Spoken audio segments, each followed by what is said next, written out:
Le nombre de logements produits par région, de la typologie de logements produits par région et le nombre de logements vendus, commercialisés par région, effectivement, cette typologie. Malheureusement, cet observatoire n'existe pas. Il existe dans d'autres pays, et on devrait vraiment le faire. Mais ce que l'on sait par contre, c'est qu'en 2011, comme vous l'avez cité, on produisait à peu près 300 000 logements par année.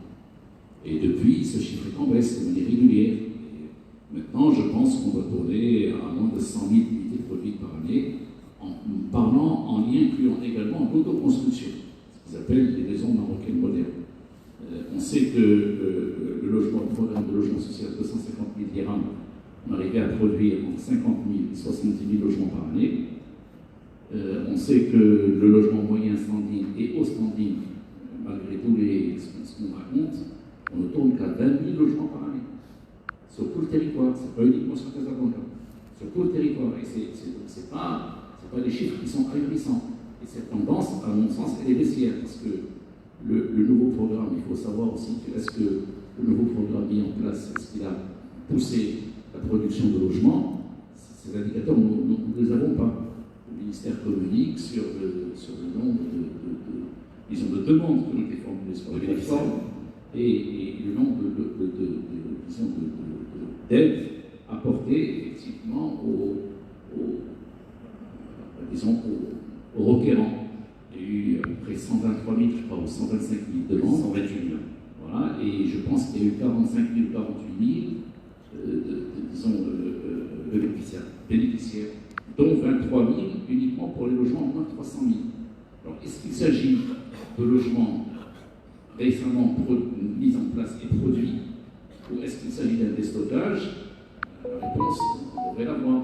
Parce qu'il faut savoir aussi que le cycle de production d'un logement ou d'un bâtiment, il faut un an et demi pour avoir une autorisation de construire, c'est une moyenne, et il faut un an et demi pour construire. Et il faut au moins 6 mois à 1 an pour commercialiser. Donc le cycle de vie d'un projet immobilier de bout en bout, on dépasse les 3-4 ans. Oui. Donc, est-ce que c'est. Vous voyez, c'est ça le véritable gain. Et sur lequel on va passer effectivement au regard du notaire, au regard de l'architecte, du promoteur immobilier, secteur privé. L'architecte, oui, secrétaire général du Conseil des notaires par rapport à tout ce qui peut être dit, ou simplement le regard que le notaire porte sur le secteur de l'immobilier, sur les marchés de l'immobilier. Merci Serachid, merci Sergio pour l'invitation, merci tout le monde. Permettez-moi de rebondir sur certains points que mes confrères ont déjà parlé. C'est déjà une vision globale de l'immobilier au Maroc. C'est un secteur qui est cyclique. C'est un secteur où on ne peut pas avoir une vision toujours réaliste de ce secteur parce qu'il y a beaucoup de paramètres qui peuvent changer la donne dans un laps de temps très court. Au niveau vision macroéconomique, je ne vais pas m'attarder de ça parce que toujours l'immobilier est porteur de l'économie marocaine. Je vais laisser Bakel, qui est l'économiste d'excellence chez nous au Maroc, pour parler plus de cet impact économique de l'immobilier au Maroc et de son rôle dans le PIB marocain et dans l'événement de tout le commerce de l'immobilier, que ce soit le BTP, que ce soit les travaux, le secteur de l'emploi, etc. Mais en tant que notaire praticien, nous, on vient en quelque sorte à la dernière maillon de la chaîne, c'est dans le déstockage de ce qui est construit. Donc pour vérifier ce qui est construit, déjà, on a évolué dans le Maroc parce qu'il y avait ce système de digitalisation sur la plateforme Rojas avec toutes les défaillances qu'on peut soulever plus tard sur cette plateforme Rojas, qui a plus ou moins favorisé pour le promoteur immobilier en quelque sorte les démarches administratives pour demander son autorisation de construire, etc. Mais avant de déposer sa demande, il faut chercher déjà le foncier. Ce foncier-là, pour les promoteurs immobiliers, pour créer des unités, que ce soit dans le logement social, moyen standing ou haut standing, il y a l'État reste toujours le promoteur immobilier le plus grand. Donc je ne vois pas pourquoi les les promoteurs privés ne bénéficient pas de cette assiette foncière qui permettra encore au secteur de prospérer. Parce que les promoteurs souffrent d'une assiette foncière qui reste chère. Je rebondis sur le programme Aide au logement.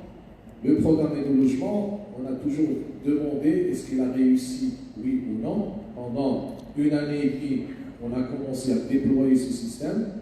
On peut dire qu'il a redynamisé le marché de l'immobilier. Certes, il a donné un plus sur ce secteur. Time Second, avec cette digitalisation de bout en bout de ce système, il a donné en quelque sorte un nouveau marché, mais cette année elle nous a donné aussi à voir quel est l'handicap qui reste à corriger pour avoir. Le premier handicap, c'était que l'État n'a pas pu créer une assiette foncière convenable pour permettre aux promoteurs de créer des unités de logement qui rentrent dans le programme d'Al-Sakan, par exemple des 300 000 dirhams. Donc on n'avait pas assez de terrain qui permettait à un promoteur de produire des unités et qui rentrent dans le cadre de Al-Sakan. Et en même temps, on a laissé la contrainte du permis d'habiter de janvier 2023 qui était une contrainte pour ne pas déstocker l'existant. Donc ce cursus qui a été mis par l'État de voir est-ce qu'il va remettre le permis d'habiter avant ou après, parce qu'il n'avait pas une visibilité sur le stock existant qui rentre dans le champ. Donc il avait peur que le budget octroyé pour ces logements ne suffisait pas. C'est pour ça qu'ils étaient très vigilants, ils ont fait ces contraintes. Mais aujourd'hui, avec une année et demie d'exercice, on a pu savoir quelles sont les perspectives d'avenir pour commencer à produire beaucoup plus d'unités et qui rentrent dans ce Al-Sakan. Parce que, comme on a dit, il y a assez de demandes, mais il n'y a pas les octrois nécessaires. Il n'y a peut-être pas d'unités qui sont produites, peut-être qu'il n'y a pas de produits qui restent dans la circonscription territoriale du client. Et c'est ces contraintes-là qu'il faut revoir sur le futur. Est-ce qu'on va considérer, avant de donner la parole justement à Médé Fakhel, Rachid Belaoui, que ce qui était il y a à peu près 32 000 bénéficiaires, a priori, de ce programme PADL, le nouveau programme d'aide direct au logement, c'est essentiellement des logements anciens qui sont issus du stock aujourd'hui, d'ailleurs du stock, y compris d'ailleurs chez les promoteurs privés du secteur immobilier. Pas forcément les stocks existants. Il y avait certaines productions qui ont démarré en 2024, qui ont démarré des petites unités sur certaines villes, Fès, Knas, etc., qui ont vraiment fait augmenter les chiffres des demandes. Parce que le stock existant, il y avait un chevauchement entre les programmes sociaux qui avaient les promoteurs ont déployés, ils étaient encore en stock, mais que la loi ne permettait pas de switcher à ce Al-Sakan. Donc on avait fait plusieurs réunions avec Madame la Ministre en présence de la Fédération des promoteurs pour qu'ils sollicitent est-ce qu'il y a possibilité d'insérer le stock existant du logement social pour le rentrer dans le Al-Sakan. Il y avait des contraintes urbanistiques, législatives et autres. Donc on a pu que fermer le stock existant par rapport à des permis d'habiter qui sont de janvier 2023. Certes, il y avait des constructions qui ont été lancées rapidement pour les promoteurs. Donc, comme elle l'a dit, le cycle de production nécessite au moins une année et demie pour produire des unités qui peuvent rentrer dans le cadre des conditions légales de Al-Sakan. Donc ça veut dire que clairement, les ventes qui ont été réalisées entre 2024 et 2025, c'est des ventes qui n'ont pas permis de booster la production de logements. D'accord. Pour l'instant. Non, la production a démarré en 2024. Bien sûr, le déstockage il avait sur les unités anciennes, mais la loi a permis que les promoteurs ont pris la peine de commencer de nouveaux projets parce qu'ils rentrent pour produire ce qu'ils vont futur vendre. Dans le cadre du nouveau programme d'aide au logement, Médé Fakhel, l'économiste en chef avec l'économie des financiers, expert comptable et commissaire aux comptes, votre photographie du secteur par rapport à tout ce qui a pu être dit jusqu'à présent, et peut-être aussi sous l'angle de la progression du PIB au niveau du secteur de l'immobilier, quand on regarde ces dernières années, y compris en 2025, il y a une forme de stagnation. C'est-à-dire que la contribution du secteur de l'immobilier à la création de richesse globale, stagnation? Alors, là, effectivement, tout d'abord, je voudrais remercier pour l'invitation. Et effectivement, c'est un cadre alléchant qui permet effectivement de faire un diagnostic d'un secteur qui comporte beaucoup de paradoxes. Parler de ce paradoxe, on pourrait dire que la contribution directe ne dépasse guère 7% du PIB. Oui, 7%. Je parle de la contribution directe. Par contre, lorsque nous essayons d'approcher la contribution indirecte, je pense qu'on serait sur des proportions qui sont un tout petit peu plus importantes. Parce que tout dépend, effectivement, tout. Parce que le 7 à 15% du PIB, c'est ça que vous avez si on regarde. Aujourd'hui, le direct c'est 7%, on ne peut pas multiplier par 2 ni par 3. Parce qu'aujourd'hui, tout aurait certainement un lien direct ou indirect avec l'immobilier. L'extension démographique, la mobilité, l'échange en quelque sorte, l'industrie, le commerce, tout autour de l'immobilier, parce que c'est un ingrédient majeur pour le développement socio-économique de notre pays. Et là, c'est un sujet de paradoxe. Pourquoi la contribution directe n'est que de 7%? On pose cette question-là. Ça, je vous parle de chiffres, je parle de l'approche qui est arithmétique.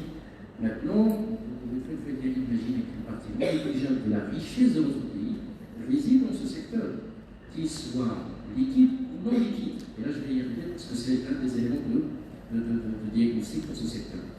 Actuellement, nous sommes à la troisième trimestre où nous réalisons des baisses significatives qui, arithmétiquement, sont des baisses inquiétantes. Moins de 30% au niveau des transactions. Les chiffres de la Banque centrale, au niveau des actifs immobiliers, avec une baisse de 1,8% jusqu'à 2,1% pour le résidentiel. Donc, c'est des chiffres qui ne sont pas du tout rassurants. Pourtant, maintenant, nous assistons à un rajeunissement des stocks avec une augmentation quand même de la consommation du ciment de l'ordre de 10%. On ne peut pas dire que 10% c'est unique pour le marché public, certainement, pour la cicatrice hiérarchique, il y a quand même une dynamique au secteur immobilier. Ça, c'est l'élément de, je dirais, en quelque sorte, de paradoxe. Nous sommes en train de cumuler des paradoxes, des causes de l'immobilier n'est pas si simple. Mais derrière, il y a une réalité qui est la même. La vraie réalité, c'est que nous n'avons pas pu au Maroc développer un modèle de développement immobilier. Surtout sur une crise de diagnostic, ça fait des années que nous pensons et que nous essayons d'analyser l'approche de la demande. Est-ce qu'aujourd'hui, au Maroc, nous sommes dans une crise de demande, une crise c'est la compétition explosive. L'extension démographique étant là. Les schémas directeurs qui évoluent étant là. La demande, de façon générale, là, le secteur bancaire, comme les établissements financiers pourraient être éloignés. Il n'y aurait pas un seul établissement financier aujourd'hui qui parle que sur la demande immobilier, qui est une demande qui est terrible. Et sur le plan qualitatif, nous n'avons pas développé de la recherche et de l'automobile. Nous sommes toujours sur le même mapping, c'est la même carte, c'est les mêmes propositions. Nous n'avons pas pu effectivement faire évoluer, parce que les mentalités ont évolué, les réalités socio-économiques ont évolué, beaucoup de choses ont évolué, mais je crains que la demande de l'immobilier n'a pas tombé. Alors, quand vous dites la demande, clairement, je pense que tout le monde est d'accord là-dessus. Il y a une crise, en tout cas, des bons niveaux de la demande, puisque la demande est à 15%, une croissance de chiffres, n'est-ce pas? Et après, je pense qu'on est sur plus 15, plus 16 ou plus 17% par an de demande supplémentaire. Est-ce qu'il faut creuser un petit peu plus sur la demande en matière de solvabilité, c'est-à-dire une demande aujourd'hui qui est réellement solvable et qui est en capacité d'acquérir un bien immobilier? Est-ce que c'est là qu'il faut aller? Je pense que ce n'est pas un élément aussi déterminant. L'État est pas là, que ce soit à travers les logements sociaux ou à travers la nouvelle formule, l'État est là pour essayer de booster. Mais la demande est structurelle, c'est-à-dire aujourd'hui vous avez les MRE, vous avez effectivement le rajeunissement de la population, vous avez un petit peu. Il y a beaucoup d'éléments qui œuvrent, qui poussent à penser effectivement qu'il y a de la demande sur le plan quantitatif. Nous n'avons pas une idée précise aujourd'hui. Les opérateurs, surtout lorsque je l'emploie, n'ont pas essayé d'approcher cette mouvance, n'ont pas essayé un petit peu de développer, parce que nous sommes toujours sur les mêmes paradigmes. On est en train toujours de penser court, on est en train de penser effectivement tardivement sur les coûts des cours. La preuve, c'est que nous avons un stock énorme immobilier qui n'arrive pas à évoluer, qui est stagnant là, qui effectivement un handicap majeur pour les promoteurs immobiliers, un handicap majeur pour effectivement les établissements de crédit, les établissements financiers, qui ont même à un moment donné, rappelons un petit peu l'épisode qui est douloureux, c'est l'épisode des dations. On de dations de paiement. Les promoteurs et opérateurs immobiliers n'ont pas réussi à honorer leur engagement financier et ils ont proposé ce qu'ils ont construit au banque comme remboursement. Donc ça, c'est un sujet qui est explosif. Là, c'est les combats par le banque ou les établissements financiers. Voilà pourquoi nous réagissons toujours très tard, parce que nous n'avons pas cette réactivité en amont. Pourquoi nous ne posons pas les bonnes questions. Voilà pourquoi j'ai dit crise. Je crains là qu'on ne soit pas de réagir très rapidement et qu'aujourd'hui nous sommes sur une logique qui est quantitative, une logique qui est mécanique et que le qualitatif n'a pas de place, n'a pas sa place au niveau de l'immobilier de notre pays.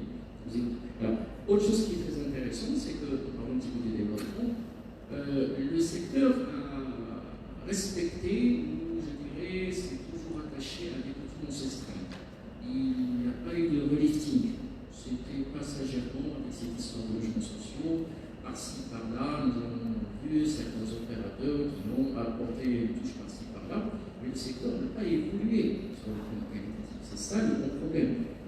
Voilà pourquoi j'ai dit qu'il y a une confrontation entre l'offre et le demande qui génère un stock qu'on ne pourrait pas liquider. Parce que vous avez une demande aujourd'hui qui n'arrive pas à accepter un stock existant et qui cherche autre chose. Il y a même l'État aujourd'hui. L'État aussi a été très fort lorsque l'État a décidé d'appuyer le projet à construire à partir de 2023 et d'ignorer, entre parenthèses, le stock de 2022 et antérieur. Un autre sujet très important, c'est que la financiarisation de l'immobilier. On est au début. 2024, bonne nouvelle, les OPCI ont franchi le cap des 100 milliards de l'actif net. Alors, sachez que la chance qu'on peut offrir aux OPCI pour l'économie de notre pays est énorme. Nous avons des centaines de milliards à liquifier à travers ces lignes. Cette synergie entre l'immobilier et la finance est recèle. Vous ne pouvez pas imaginer, mais ça recèle un potentiel qui est énorme. Imaginez aujourd'hui une étude qui a été faite en 2017 et qui a été révélée par le Conseil des finances, parlait déjà, on parlait de l'immobilier professionnel, de 200 milliards. Loi de finances 2021-2022, si ma mémoire est bonne, a permis d'étendre le champ d'application des OPCI à l'immobilier résidentiel. Autre prépondeur. On peut facilement parler de simple double de quelque chose comme 400 milliards de dirhams à mobiliser, sinon 500. Imaginez que vous allez pouvoir liquifier 500 milliards d'immobilier aujourd'hui résidentiel professionnel qui est stocké là et que vous allez injecter. C'est une vraie bouffée d'oxygène pour le travail. Avant de faire réagir et de redonner la parole à la joie, Louis et Anis Kendjoulou et Rachid Belaoui, est-ce que c'est le bon moment? Parce que là aujourd'hui, si j'ai bien compris, on a un glissement de terrain qui est en train de s'opérer, un ajustement un peu au niveau du secteur, un bouillonnement, me semble-t-il, avec les repositionnements. Est-ce que c'est le bon moment pour liquéfier cette masse monétaire qui est aujourd'hui disponible, qui pourrait intervenir au niveau du secteur pour quelque part, un, le structurer et deux, le rendre beaucoup plus attractif? Je peux vous donner quelques chiffres aujourd'hui. Le secteur bancaire est en déficit de liquidité. Le secteur bancaire. Le marché analytique, le marché financier, mais le banque a un déficit de 50 milliards d'euros.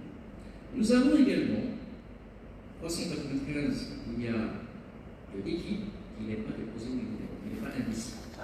Si aujourd'hui, nous allons proposer une action parce que nous subventions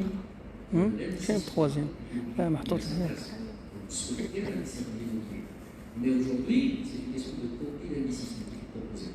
On peut aller sur des copies hybrides, c'est l'immobilier financiarisé, les finances de l'immobilier. Là, l'idée c'est de mobiliser ces épargnes à travers l'immobilier, qui est une valeur sûre aux yeux du citoyen et de l'investisseur bancaire, notamment les personnes physiques, et en même temps faire bénéficier les banques et les opérateurs d'une bouffée d'oxygène, donc demander. Est-ce que c'est le bon moment? Mais est-ce qu'aujourd'hui nous avons des bons véhicules? Est-ce que nous avons la volonté politique pour y aller? Et est-ce que les opérateurs aujourd'hui sont prêts à jouer le jeu? Je crains que les élèves que je suis en train d'annoncer, parce qu'on parlait d'une chute de 30% en matière de volume, de transactions, c'est interpelle. Qu'est-ce qui se passe? Est-ce que c'est un sujet de confiance, un problème de confiance? Est-ce que c'est conjoncturel? Parce que quand j'ai parlé de ça, c'est pas une. C'est la troisième baisse, quand même, donc avec un glissement lieu de 15%. Donc là, on est en train de se poser des questions, qu'est-ce qui se passe concrètement? 3 baisses consécutives, l'économie, c'est une baisse. Le glissement lieu, c'est 15%. quand ces promesses consécutives sur un laps de temps relativement court, est-ce que c'est du structurel en termes d'orientation ou c'est reste du conjoncturel? Malheureusement, nous ne pouvons pas aujourd'hui parler de structurel ou de conjoncturel. C'est un peu prématuré. Il va falloir analyser les chiffres et attendre. Nous attendons devant la période estivale, il y a l'afflux des MRE, ça pourrait réanimer le marché. On est en train sincèrement de voir, mais les chiffres de banque privée aujourd'hui ne sont pas aussi rassurants. Et il y a encore un petit paradoxe parce que la baisse des prix, c'est uniquement de 2%. Ce n'est pas une chute militaire, c'est juste au niveau des volumes. Est-ce que c'est un sujet d'attentisme? Est-ce que c'est un sujet de fond, de forme? On n'en sait rien.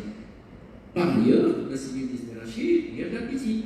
Les opérateurs se lancent, les projets fleurissent par-ci, par-là. Donc, voilà pourquoi je dis que le secteur de l'immobilier au Maroc, c'est en plein paradoxe. Voilà. Là, je vois que vous dites par rapport à tout ce qui a été évoqué à la fois par Rachid Wing et Farid, tout récemment, et Anis Bejoul précédemment, sur ce secteur. Est-ce que vous partagez aussi le regard de l'économiste, de la liste économique et financière et Farid sur un secteur immobilier qui est truffé de paradoxes? D'une part, d'autres personnes considèrent qu'aujourd'hui, on est face à un secteur immobilier en fait, à une espèce de glissement, avec un repositionnement stratégique qui fait que voilà, on est sur une autre forme de régulation qui vont s'opérer sur le court terme, le court et moyen terme. Alors, on ne peut que être d'accord, parce que les chiffres sont tout simplement factuels. Quand on appuie l'argumentaire par des chiffres, c'est certes. Cela dit, j'ai été interpellée tout à l'heure par le point qui a été évoqué par M. Bouchon quant à l'écart observé entre le nombre d'autorisations qui est en augmentation et le nombre de projets qui volent. Alors, vous savez qu'à travers, bien sûr, le RAS permet justement de ressortir cette information. Voilà, le nombre, littéralement par mois, c'est des chiffres qui sont bien sûr très attendus par les gouverneurs, les ONI, parce que ça permet de voir un peu le climat des affaires dans notre territoire. Donc, oui, en effet, si vous allez sur le RAS, et c'est des données qui sont accessibles, vous allez trouver que le nombre d'autorisations est en croissance et que le projet vont être déployés. Ça prouve qu'aujourd'hui, entre les autorisations et les mises en chantier, il y a un problème, il y a un niveau d'étranglement. Ça veut dire que ça se passe au niveau des procédures. Quand bien même aujourd'hui, M. Bakar a parlé de paradoxe, je dirais moi incohérence. Il y a des incohérences observées, certes. Je pense qu'on va mettre les questions.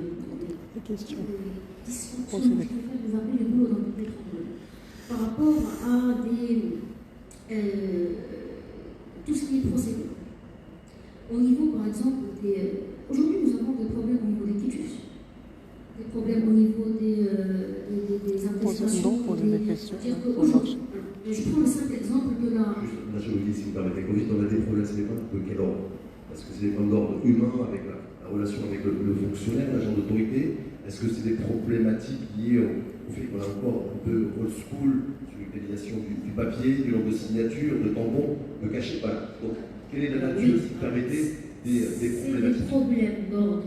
Je vais être un peu technique, je vais peut-être rentrer dans des détails, peut-être sans rentrer dans des détails.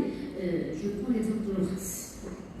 L'ORAS a le mérite d'avoir apporté la transparence qu'il faut. Mais aujourd'hui, il y a encore des blocages quand, par exemple, au paiement de la TNB, et c'est des choses, c'est que nous, on n'a pas encore moins de cesse que de réclamer la TNB et annulée, pas de souci. Elle peut être payée, c'est-à-dire on peut être dans une autorisation qui prend son chemin, et à un moment donné, hop, on est arrêté. Il faut la payer, il faut avoir tel quitus et tel quitus. C'est normalement deux mécanismes qu'il faut scinder. Parce que, à cause de ces retards, c'est des retards de livraison du projet, tout simplement. Et c'est ce qui impacte certainement les chiffres qui sont avancés. C'est-à-dire que les 30% de transactions en moins, c'est les chiffres de la Banque centrale et de l'Agence de la conservation foncière et du cadastre, ça peut être aussi la résultante de ce temps de latence, en fait, relativement long de chemin. C'est le cheminement que prend justement une autorisation, parce que quand on se le dit, un permis d'habiter, c'est quoi? C'est le déclencheur un peu de tout le processus, bien sûr. C'est quoi? C'est il marque la fin de la phase de début de l'assujettissement à toute dépense immobilière, c'est certain. D'accord? Donc rien que pour avoir un permis d'habiter, avoir un projet qui a parfaitement fonctionné en termes d'autorisation et en termes de mois, et quand il s'agit de permis d'habiter, il peut accuser par retard de 2, 3, 4 mois, ça peut aller jusqu'à 5 mois, ce qui n'est pas normalement dans les indicateurs du doing business, ce n'est pas normal dans tout ce monde. Donc vous allez vous poser la question par rapport à est-ce que c'est un dysfonctionnement ou un boulot d'étranglement d'ordre humain ou fonctionnel ou certes il y a des choses à perfectionner, oui.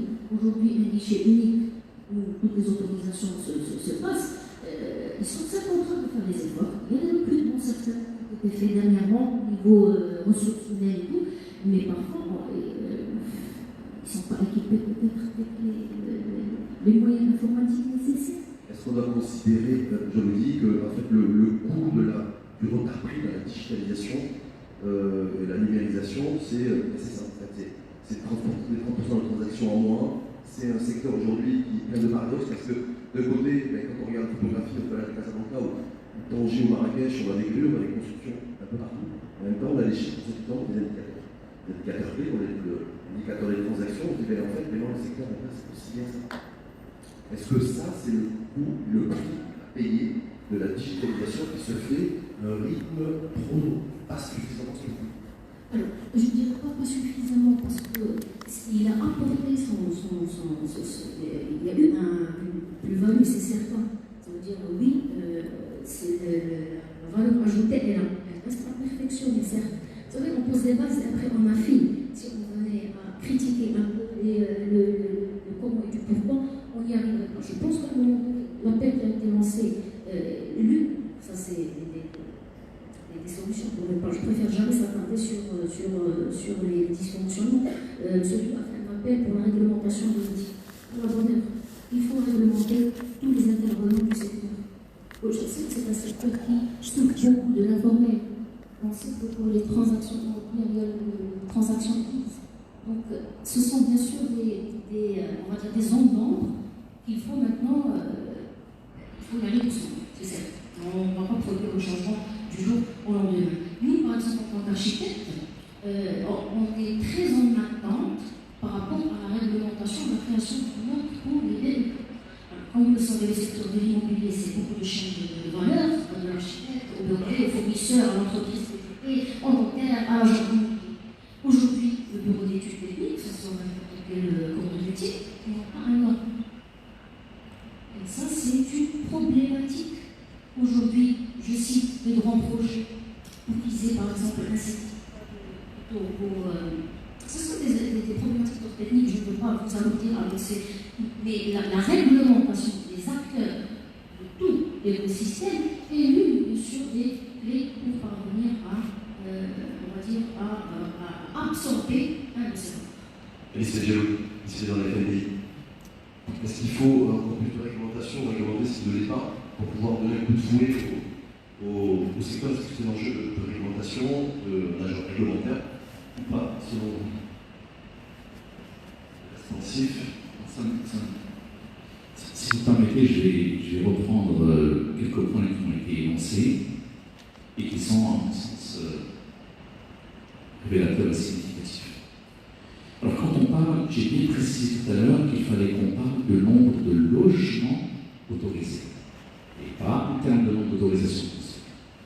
Parce qu'une autorisation de construire peut concerner un immeuble de 10 logements, comme elle peut concerner un ensemble immobilier de 10 000 logements. Je persiste à dire que le nombre de logements autorisés ont été significativement réduits ces dernières années. Et ça, c'est un chiffre qui est très important, et ça réduit l'activité.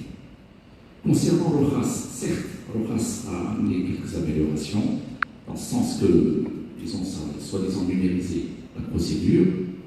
Mais ce qu'il faut savoir, c'est que les instructeurs au niveau de l'ORAS, d'abord, il y a une panoplie d'intervenants, l'agence urbaine, la commune, la préfecture, les régies, la protection civile, etc. Nous avons recensé au niveau de la fédération plus de 200 signatures. Je répète, 200 signatures. 2, 0, 0. Du début à la fin d'un projet. Les seules régies il y a 40 signatures. L'agence urbaine, il y en a une dizaine. Les préfectures, il y en a également une dizaine. Et pour obtenir une signature, vous savez, vous, en tant que citoyen ici, toutes les difficultés que nous avons. Il s'agit d'aller solliciter l'individu, le harceler, pour qu'il veuille bien signer un document.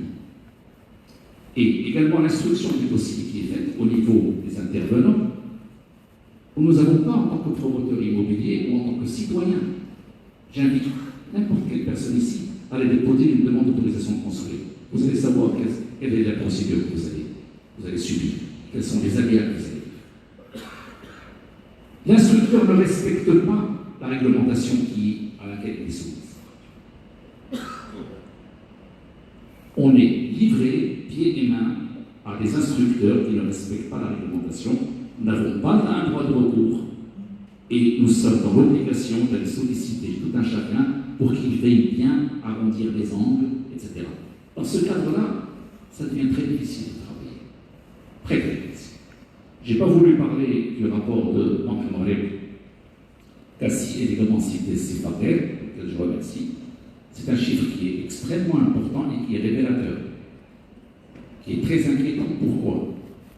Parce que quand on parle d'une baisse, ce n'est pas la première, et je vous remercie d'en avoir parlé, c'est pas vrai, moi je n'ai pas osé en parler pour ne pas trop, disons, être alarmiste, mais quand on parle d'une baisse de 30%, et ce n'est pas la première fois, encore une fois, il y a eu des baisses successives antérieurement, ça veut dire quoi? Ça veut dire que c'est un chiffre d'affaires en baisse, d'après les estimations que nous avons faites, de 20 à 30 milliards de dirhams.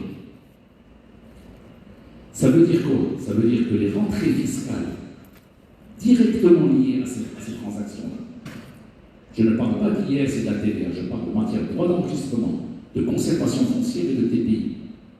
C'est une baisse pour les rentrées fiscales de l'État d'au moins 2 à 3 milliards de dirhams. Alors, si ce chiffre-là n'est pas inquiétant, qu'est-ce qui serait inquiétant? Nous estimons que ce chiffre-là est inquiétant et qu'il y a lieu de le faire. Et c'est une publication qui est faite par Banque Morel et par la conservation foncière. Donc c'est un chiffre qui n'est pas discutable et qui interpelle. Quand on parle de cette baisse-là, ça veut dire quoi? Il faut se poser des questions. Malheureusement, comme je le disais tout à l'heure, nous n'avons pas d'observatoire. Nous n'avons pas les moyens d'analyser profondément qu'est-ce qu'elle concerne en fait. Quelles sont les villes, les secteurs et les logements qui ont été affectés par ça.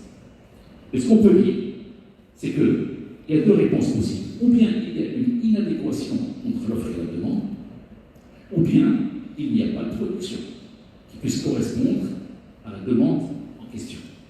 On sait, de par les chiffres et de par des études antérieures à l'actuelle, bien antérieures faites par le ministère, que 80 à 90% de la demande de logements au Maroc sont faits par les classes sociales défavorisées, c'est-à-dire pour des logements à bas prix. Donc, s'il y a une baisse au niveau des transactions, c'est que, malheureusement, il y a une baisse de production et une baisse de l'offre au niveau de ces logements. Et ça interpelle. C'est une problématique qui est grave ici. Est-ce que dans ce cas précis, dans ce schéma précis en tout cas, est-ce que vous savez que les promoteurs immobiliers du secteur privé ont aussi une responsabilité en la matière? Quand on sait, effectivement, 80% des logements sont destinés à des populations vulnérables du point de vue social, quand on sait que la masse de construction, même si elle a été divisée par 2 ces 15 dernières années de production de logements, se repose essentiellement sur le secteur privé. Merci pour cette question. L'ancien programme des logements sociaux à 250 000 dirhams et une production de 700 000 unités sur 10 ans. Ces 700 000 unités ont été produites 90% par effectivement le secteur privé, c'est clair. Mais ce qu'il faut savoir, c'est que le promoteur immobilier privé, il est soumis à un certain nombre de contraintes. C'est-à-dire qu'il est sur le marché et il est soumis à la contrainte du foncier. Il est soumis à la contrainte urbanistique, la réglementation. Il est soumis à différents types de contraintes qu'il ne peut pas, disons, déroger. Ça, c'est un grand problème. Quand c'était faisable, c'est-à-dire quand les logements à 250 000 étaient réalisables, les promoteurs privés sont allés dans ce cadre-là. Maintenant, ça devient difficile parce que le coût du foncier en 2010 avait un certain prix, maintenant il a été multiplié par 3. Le coût des matériaux de construction de certains en 2010 avait un certain coût, ils ont été effectivement multipliés par 3. Je parle du verre, je parle du bois, etc. Donc on ne peut pas, maintenant en 2025, produire au même coût de 2010. C'est une problématique. Je retourne à CRJ si vous permettez. Juste ce point-là, avant de faire réagir aussi à Chita Laoui, est-ce que certains promoteurs immobiliers sont prêtés du loin en disant ils veulent toujours se montrer, je crois que c'est Bézé Parquet qui parlait de gourmandise et d'appétit au niveau des OPCI, de revoir aussi à la baisse, de se montrer moins gourmand sur les marges bénéficiaires. Ça, c'est Quand on prend la tendance, il n'y a pas de data là-dessus, les marges bénéficiaires du secteur de l'immobilier chez nous, au niveau du secteur privé, serait beaucoup plus importante que nos voisins espagnols avec qui nous avons encore organisé la Coupe du Monde de football ou du Portugal. Rachid, nous avons travaillé en tant que professionnels du secteur à livre ouvert avec les autorités. Nous avons même mis en place un logiciel. Nous avons présenté aux autorités et on leur a dit voilà quels sont nos coûts, voilà quel est le coût du foncier, voilà quel est le coût de la production, voilà quels sont les coûts annexes, etc. Et vraiment, on a travaillé main dans la main pour pouvoir évoluer, pour pouvoir, ils ont justifié le coût. Allez, c'était peut-être valable quand, ce que vous dites là, peut-être valable il y a 15-20 ans, quand le coût du foncier était bas. Mais actuellement, très honnêtement, on peut décortiquer ça franchement à la longue et voir que déjà un projet immobilier, il dure sur 3-4 ans, comme on a si bien lancé. Et les banques lisent bien nos bilans, ils savent parfaitement quels sont nos coûts et les impôts également. Quand vous tournez autour d'une marge de 3-4% par année, à 5% maximum, franchement, ça couvre à peine l'inflation. Ça, c'est en ce cas de cette typologie d'aujourd'hui. La réalité, elle est là. Alors, moi, ce qui m'interpelle, si vous permettez, j'en finirai là. Moi, ce qui pose problème, c'est effectivement le dernier rapport publié par Banque-Monnaie, et il faut le décortiquer. Il faut voir pourquoi est-ce qu'on en est arrivé. Et si tu baisses totaliste, c'est pas vrai. Il n'est pas conjoncturel. Et il y a plusieurs problématiques avec. Maintenant, ce n'est pas uniquement le secteur du bâtiment, ce sont les finances publiques. On est là, et les finances publiques sont en baisse, d'autant plus que notre cher pays a besoin de finances publiques, a besoin de fiscalité. Donc, il faut mettre en place tous les dispositifs dont nous disposons pour pouvoir relancer ce secteur de manière ne serait-ce qu'à, disons, renflouer les caisses publiques. Et comme l'ont dit les différents intervenants, la demande, elle est là, mais elle est là essentiellement, je dis pour 80-90%, pour des logements à bas coût. Il y a un responsable qui a cité, et ça on en a parlé tout à l'heure en off, le nombre de migrants sur la seule ville de Casablanca, on est autour de entre 60 et 200 000 nouveaux migrants sur Casablanca chaque année.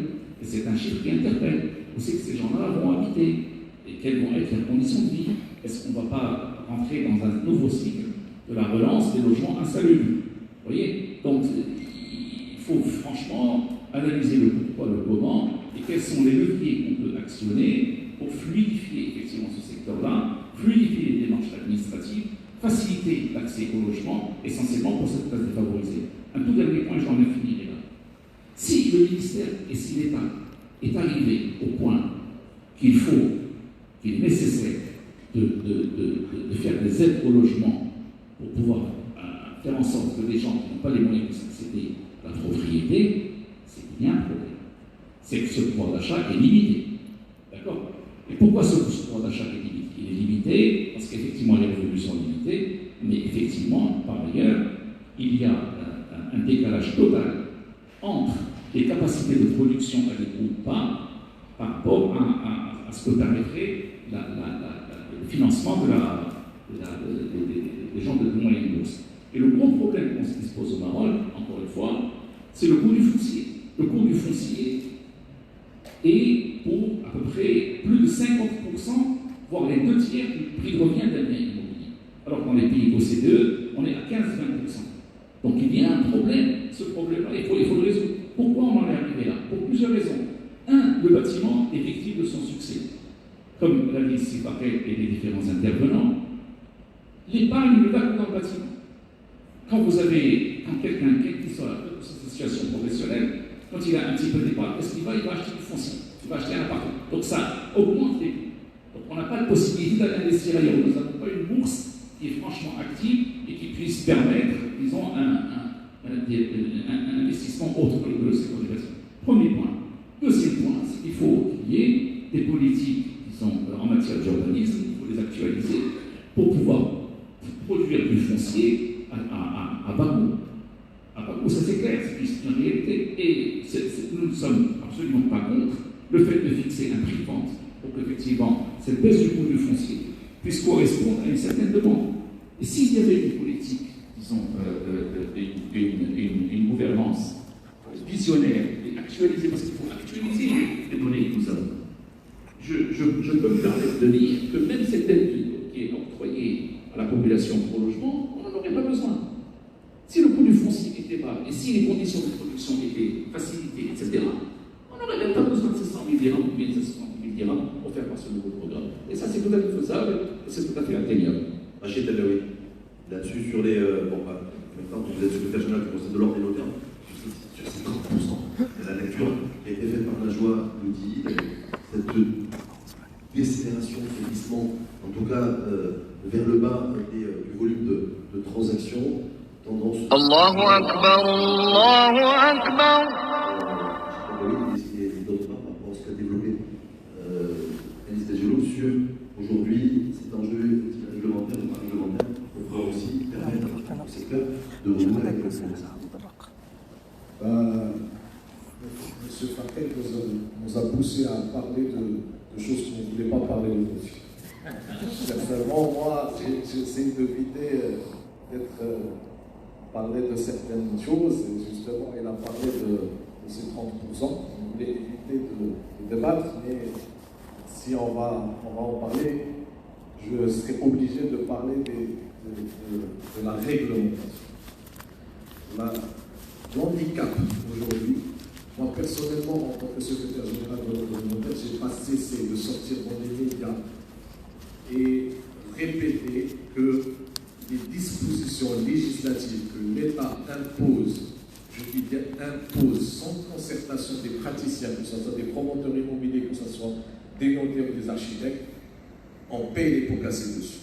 Je reviens sur le fameux article 139. Cet article 139, il nous a régressé. Et on va payer la facture bientôt dans le classement Doing Business. On va régresser au moins sur 3 ou 4 places. Parce que tout l'effort qui a été entamé par les promoteurs immobiliers pour produire ou pour utiliser une plateforme que je dis numérisée, pas digitalisée. On est en train de parler de digitalisation dans le Maroc, mais je parle moi de numérisation parce qu'on n'a pas aussi atteint la digitalisation malheureusement, et aussi on est très en retard dessus. Et au Maroc, on a commencé à subir une digitalisation subie, mais pas concertée. Aujourd'hui, on instaure une plateforme qui s'appelle par exemple Rojas. On subit cette digitalisation. Donc, il n'est pas concerté avec les praticiens eux-mêmes. Ça veut dire quoi subir digitalisation? C'est-à-dire qu'on crée une plateforme que dans son interface lui-même, il n'est pas intuitif par rapport à ceux qui sont praticiens. Je ne parle pas de l'architecte. L'architecte, il a les compétences nécessaires de naviguer dans cette plateforme. Imaginez qu'on impose cette plateforme à un citoyen lambda pour demander son autorisation d'ouvrir son épicerie. Donc il doit scanner, fusionner, créer un PDF. Est-ce qu'il a les compétences? Déjà pour s'identifier, il faut un QR code. Donc il faut un smartphone pour s'identifier sur la plateforme. Est-ce qu'un citoyen lambda peut le faire? Jamais.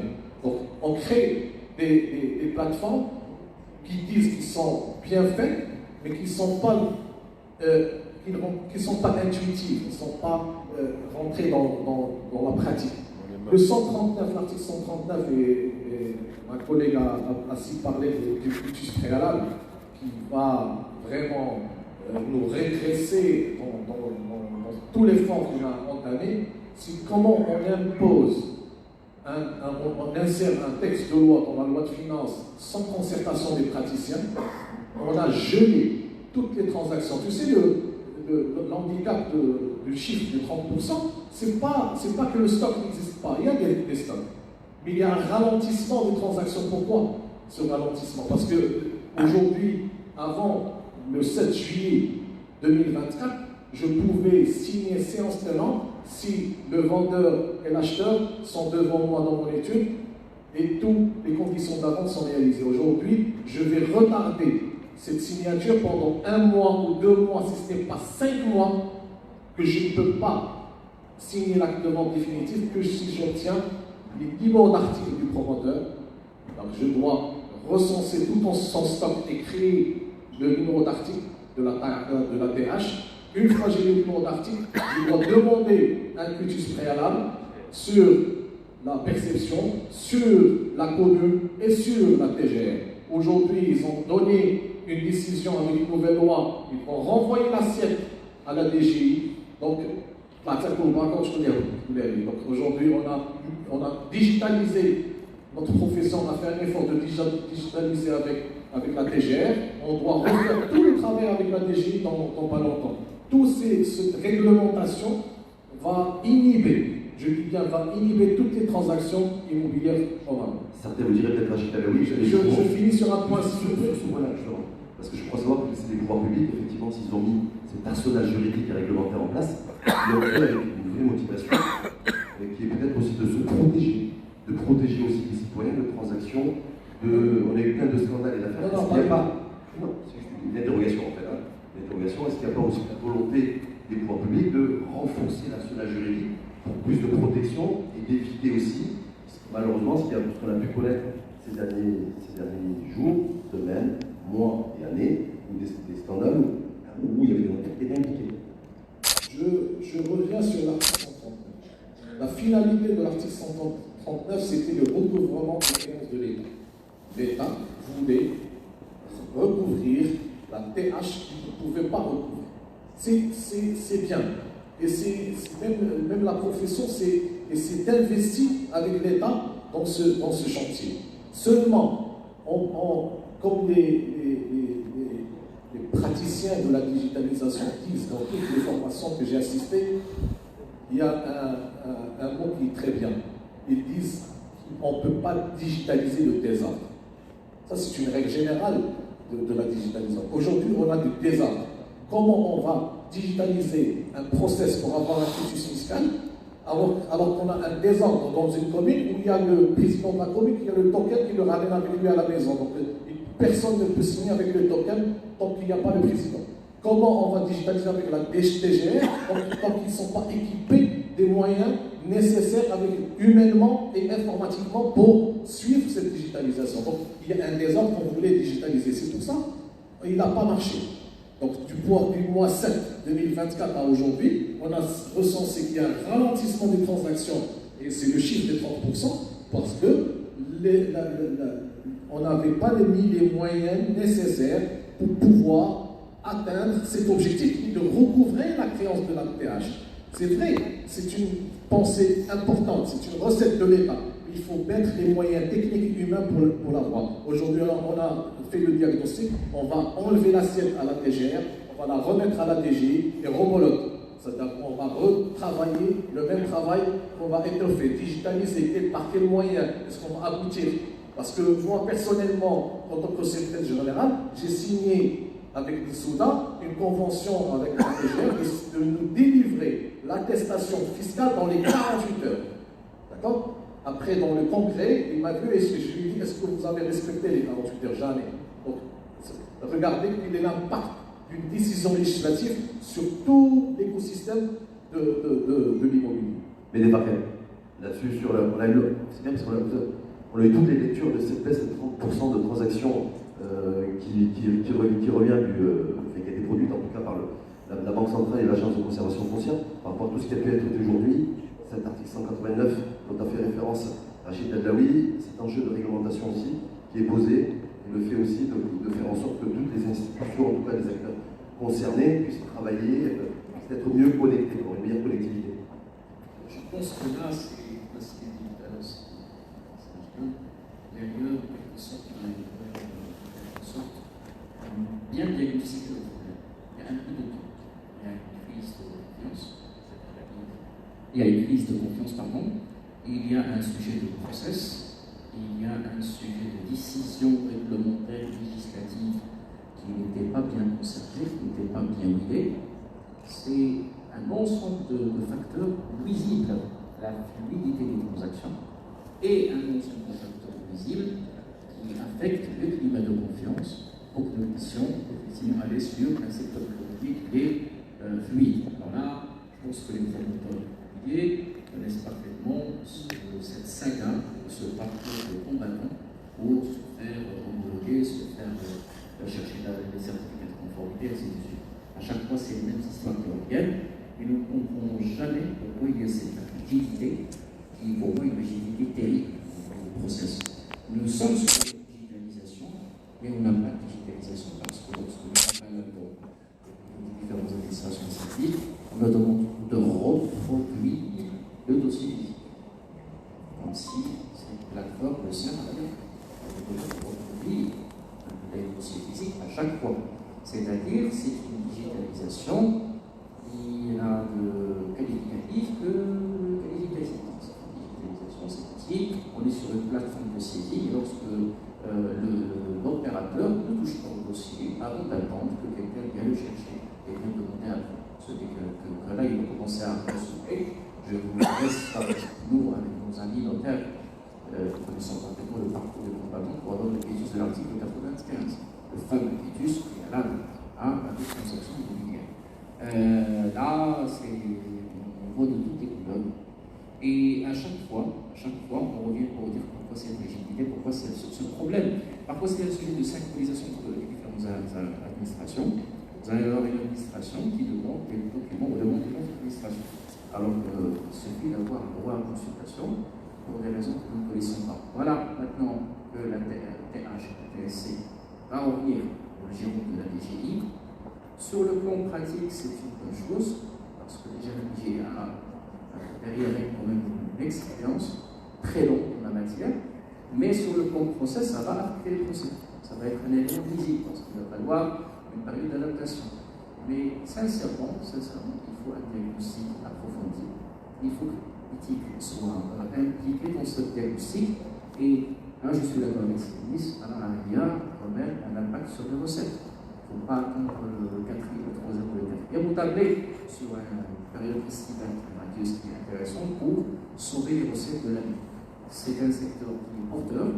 Avec ce qui se passe, je ne veux pas aussi en parler, désolé, c'est Rachid qui me semble aujourd'hui, c'est moi qui parle du sujet du page. Mais bon, cette histoire d'arrêt, de reprise, d'abandon du digital pour le physique, de l'attentisme actuel pour redébloquer la plateforme, oui, c'est des épisodes qui aussi vont encore alourdir en quelque sorte cet attentisme. Donc, autant d'aléas qu'il va falloir traiter avec une humilité, mais de mon point de vue, je ne veux pas axer l'analyse des procès uniquement sur des sujets de process. Il y a un problème, il y a un sujet économique qu'il va falloir analyser avec la doigté méritée. Et aujourd'hui, nous devrions disposer des instances et des mécanismes nécessaires pour quelque sorte mûrir le marché. C'est regrettable aujourd'hui de ne pas avoir ces mécanismes conservatoires. Il va falloir effectivement lancer. Si les professionnels ne trouvent pas effectivement d'interlocuteur, autant le lancer par les professionnels. Parce qu'il va permettre un petit peu ce diagnostic qui permet aux professionnels de savoir à quoi s'attendre. Il est regrettable aujourd'hui de se retrouver avec un stock qui n'est pas fiable, qui n'est pas écoulable, parce que tout simplement, avec les techniques qui sont complètement erronées, nous n'avons pas su lire le marché et la réalité du marché. Donc ça, c'est très important. Mais moi, j'aimerais bien revenir sur un sujet important, c'est ce rééquilibrage de l'offre qu'on demandait aujourd'hui. L'État aujourd'hui, je pense que la copie de l'aide à l'héritage, je pense que c'est une copie qui a le mérite de ne pas s'immiscer sur l'offre. Tout produit immobilier serait financé, il y a bien sûr le critère de prix. Après, pour ce critère d'éligibilité, ça va. Là, je pense que c'est une marge d'innovation pour les promoteurs. et pour les opérateurs. Toutefois, il y a aussi de les aider, enfin d'aide.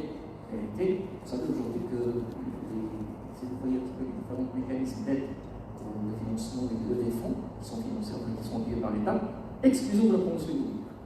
Le facteur.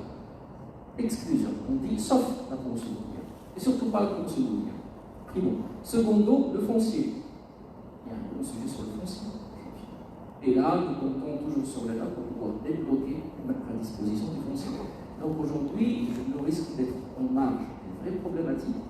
Et aujourd'hui, perdre du temps et perdre de l'énergie à essayer de s'adapter, de se plier ou d'essayer de faire plier une situation qui devient de plus en plus complexe. Et les premiers résultats, c'est ces baisses consécutives que de ma part, nous n'avons pas encore vu, nous n'avons pas encore eu une lecture approfondie de la part des officiels. En tant que effectivement technicien, en tant que spécialiste, on peut se permettre de faire la lecture que nous avons fait ensemble. Mais derrière, il y a une sérieuse inquiétude sur le sort de l'État et sur la confiance. Si vous avez un secteur aussi névralgique, aussi important que l'immobilier qui tourne mal, je pense que l'inquiétude va se propager. Ça, c'est pas du tout bon pour les banques, pour le secteur financier, pour la bourse, pour les épargnants, les acheteurs. Tiens, l'immobilier paye, c'est pas peut-être le moment de l'acheter, à moins qu'on soit au bénéfice, c'est pas peut-être le moment de se lancer dans l'immobilier, alors qu'aujourd'hui, la pitié est là. Mais vous le disiez précédemment, et également Rachid Alaoui, c'est pas la première fois qu'il y a une baisse qui a été enregistrée. Et est-ce qu'on a pris le temps aussi d'analyser les répercussions des précédentes baisses, qui étaient aussi quasiment du même ordre de mémoire? On n'a pas eu pour autant un climat de confiance qui s'est détérioré, on n'a pas eu pour autant des effets réduits conjoncturels bien expliqués par un contexte général. Cette baisse actuelle est très particulière. Je pense que moi je pourrais peut-être être un simple technicien, et lorsque je vois si elle est aujourd'hui il est aussi inquiet, c'est-à-dire qu'il y a un sujet, il y a un vrai sujet. Donc là, cette baisse n'est pas une baisse arithmétique, une baisse numérique. Non, il y a derrière des choses qui commencent à susciter l'inquiétude et qu'il y a lieu de l'analyser avec la dureté que j'ai expliquée nécessaire. Si c'est un sujet de réglementation, un sujet de process, il faut l'évacuer. Mais si c'est un sujet de confiance qui pourrait être, qui serait une détérioration, c'est un sujet qui devient sérieux. Rappelez-vous des crises immobilières que nous avons vues dans les années 90 qui ont impacté sérieusement, pour le mettre durablement. Ils ont laissé des séquelles. Et là, on a laissé s'installer une crise immobilière sans trouver effectivement des vraies réponses. Et je crains aujourd'hui qu'au Maroc, nous sommes sur une mécanique de raisonnement. Nous voyons toujours, surtout respect bien sûr aux différents panélistes, mais parfois j'ai l'impression que nous voyons, nous imaginons les solutions à travers des décisions qui sont limitées dans le temps et dans l'espace. Nous voyons que il pourrait être des facilités, mais la crise de l'immobilier aujourd'hui, c'est une crise de modèle, c'est une crise d'ADN, c'est une crise de fond, de noyau dur qu'il va falloir remodeler, qu'il va falloir revoir, qu'il va falloir muter. Il faut qu'il y ait une réputation pour être à la hauteur et à l'image un petit peu de cette dynamique que nous sommes en train de voir. C'est pourquoi j'ai dit tout à l'heure qu'il y a des paradoxes sur certaines zones où l'activité, enfin, les infrastructures qui sont en train de mise en place et les infrastructures sportives qu'on est en train de construire et assez dynamique intéressante qu'on ne voit pas aujourd'hui venir une dynamique de l'immobilier derrière. Où on voit une dynamique de l'immobilier qui est limitée sur des zones avec un abondant, avec vraiment des zones qui sont complètement abandonnées. Voilà. Najwa, on dit là-dessus, parce qu'on arrive au terme de ce premier panel, je suis avec un deuxième panel qui va suivre.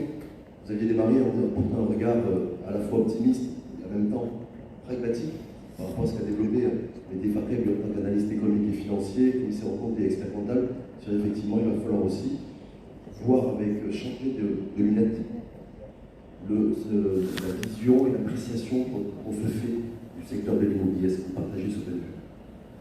Oui, certainement. Vous savez, les solutions viennent après les problèmes. C'est comme ça. Donc, il y a beaucoup de choses à corriger, c'est certain.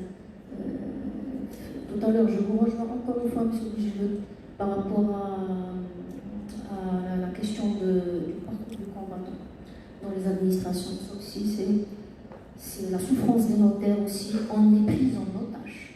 Je dis bien, je pèse le mot, on est pris parfois en otage par certaines. Même s'il y a la digitalisation, j'ai fait l'éloge de la digitalisation, mais il faut dire que c'est. Je peux apparenter ça à des mains de fer dans des gants de velours. Pourquoi? Parce qu'à un moment donné, on nous demande des papiers physiques.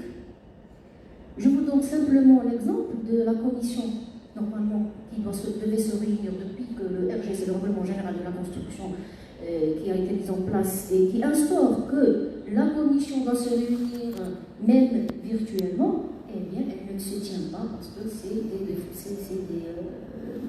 un manque de logistique. Donc finalement, c'est un acquis qui a été perdu, littéralement. Elle ne se réunit ni physiquement, ni virtuellement. Et je me rappelle très très bien, encore une fois, lors de la réunion de lancement de Rojas en 2015 avec M. Zafir, c'était une réunion qui a été tenue justement, et il avait littéralement, il avait dit que attendez-vous à beaucoup de résistance.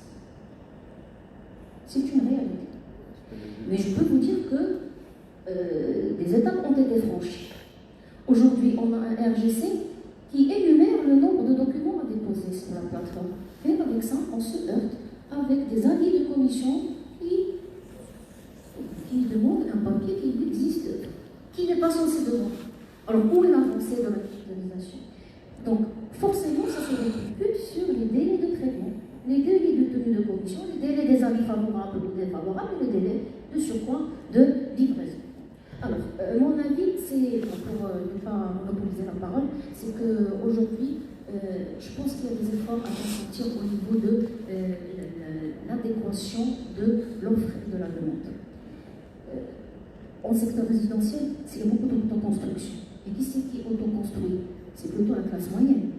La classe moyenne, quand on voit un peu l'anatomie de la classe moyenne, est-ce qu'ils sont tous des ménages à revenus fixes? Il y a aussi des ménages à revenus instables, les gens avec des CDD, avec les informels aussi, qui travaillent dans le secteur informel. Est-ce que ces gens qui sont éligibles à contracter des crédits ou à faire des hypothèques? Donc forcément, ils sont exclus. Donc peut-être, je ne sais pas, je lance un appel aux responsables, aux gens des finances, peut-être qu'il y a des adaptations à opérer. Aujourd'hui, l'État, on sait qu'il a lancé le programme auto-entrepreneur. C'est une façon de formaliser un peu l'informel aussi. Donc il y a des efforts à consentir à ce niveau et aussi au niveau de notre propre éducation. Vous savez, qu'est-ce qui fait qu'aujourd'hui, il y a beaucoup de fluctuations excessives et surtout de spéculation qui rendent le foncier très très cher et presque c'est prohibitif. C'est prohibitif littéralement, ça empêche de faire des investissements. C'est un métier. Je ne veux pas dire que c'est de la.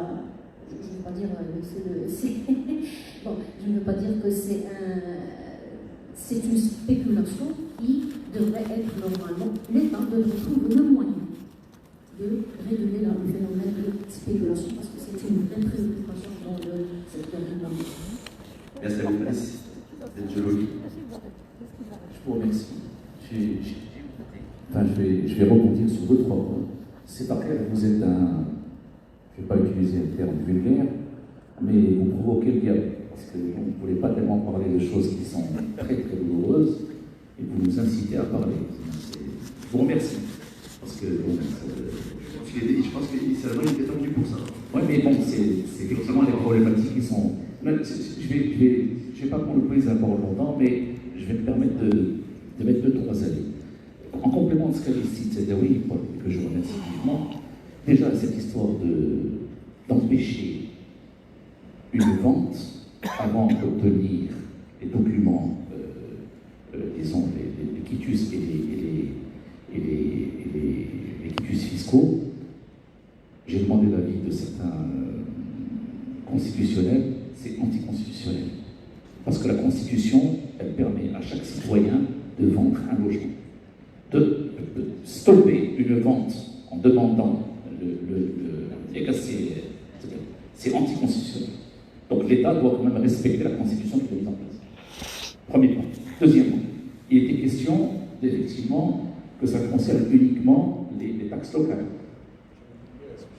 Voilà. Ils sont partis au niveau de l'IS, donc il fallait, quand vous allez vous demander ça au niveau de la commune, vous imaginez les problématiques qu'il y a. Voilà. Ensuite, ils vous disent, ah, le percepteur là, c'est ce qu'on dans les votes. Donc vous repartez au niveau de la DGI. Alors, allez-y. Donc, il y a la loi ne respecte pas, cette histoire ne respecte pas la Constitution. Ça devait concerner les taxes locales. Pour ce terme, c'est pire que la prise en otage, c'est un acharnement. Un acharnement contre tous les intervenants du secteur privé, qu'il s'agit d'architectes, qu'il s'agit d'experts comptables. Il y a un affrontement entre l'administration et tout ce qui est secteur privé. Ben, c'est une problématique qui est là. Vous êtes considéré comme étant un gangster et un truand. Voilà, ça c'est clair. Est-ce que ça veut dire aussi que tous les promoteurs immobiliers pas simplement ce qui est réprochable? Et est-ce que je ne parle pas, loin de là, qui a été durci par les pouvoirs publics, non, loin de là. Il y a des brebis galeuses partout, ça c'est clair. Nous avons demandé à ce qu'il y ait un statut du promoteur pour ne pas que n'importe qui devienne promoteur immobilier du jour au lendemain. Vous avez un boucher qui devient promoteur immobilier, vous avez un avocat qui n'existe pas. Le problème de Bob Darlan, il existe toujours actuellement, et ça c'est un gros problème. Moi, je viens de Rabat, il y a un opérateur sur la ville de Rabat, je ne citerai pas le nom, qui propose à la vente des biens qu'il n'a même pas acquis. Donc ça va retentir, il va y avoir encore une explosion de problématiques de ce genre. Il allège les gens avec des prix bas pour une certaine description d'image et il donne une avance sur des biens qui sont inexistants. Donc il y a cette problématique dont on a parlé, c'était le je voulais dire c'était anticonstitutionnel. Moi je ne pense pas que cette histoire de ces retards que 30% de la baisse de l'activité est due à ça. Effectivement, ça a retardé, mais là, il y a une baisse, c'est une baisse qui est structurée. C'est une baisse qui